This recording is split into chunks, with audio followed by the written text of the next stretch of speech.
There's much debate about the average performance in private equity. What is your view?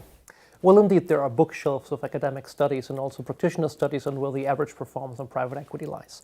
From everything I see from those studies, I believe there's good evidence from those studies who consider a sufficiently large sample of private equity funds that the average of private equity returns historically, if you compare it with the right methodology to equally risky time-matched investment in the public market, is not very impressive.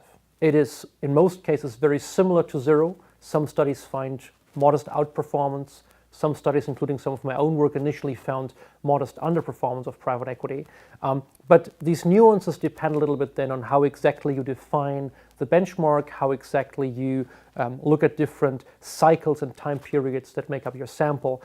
I think from a practical perspective for investors, it's very clear the average performance of private equity is probably not exciting enough to justify a substantial investment in private equity, considering all the inconvenient aspects of this asset class. Its illiquidity, the inability to short sell the asset class, the stickiness of valuations, the unpredictability of cash flows, both capital calls and takedowns. So overall, I think we need to know more about private equity than just where the average performance may exactly lie to make a good case for investment in private equity. Okay, so what do we actually know about the distribution of returns within this asset class and possibly amongst some of its subsectors? Well, clearly private equity is one of the asset classes where the spread of performance, the spread in profitability between the very capable and the less capable fund managers is drastic. And that attracts a lot of the capital to private equity because all investors dream of the phenomenal returns that are available in that famous top quartile, and indeed the best 25% of players in private equity funds. Now, irrespective of whether you look at the buyout private equity segment or the venture capital side, clearly all studies I've ever seen see that the top quartile, the best 25% of all funds, generate substantial outperformance, generate substantial alpha compared to the stock market.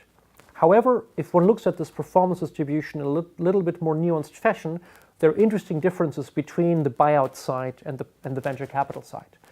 In buyouts, performance is distributed as such that the bad returns are really concentrated in the lowest quartile, among the worst performing private equity fund managers.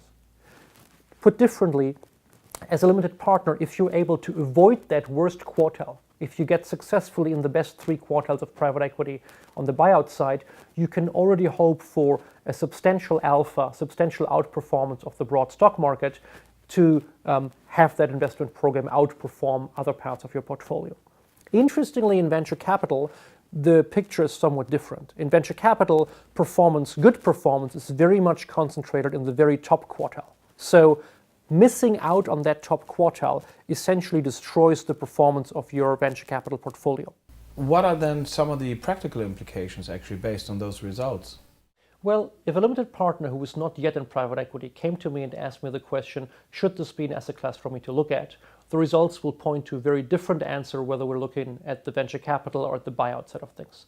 In venture capital, it seems that if you're missing out the top quartile, there's no hope for good performance. So the bar is very high. You as a limited partner have to ask yourself, can I realistically identify and access the top venture capital funds? And that's very tough to do in the real world. On the buyout side, things are slightly easier because there the results say that essentially what's crucial is avoiding the worst quartile of performance. So you just have to gain confidence in your ability as a limited partner to identify the worst performing private equity houses and to invest with and access the top three quarters of the distribution, which is somewhat of a lower barrier. And hence it seems to be slightly more attractive or a little easier for limited partners to consider an entry into the buyout side of private equity than to consider entering venture capital.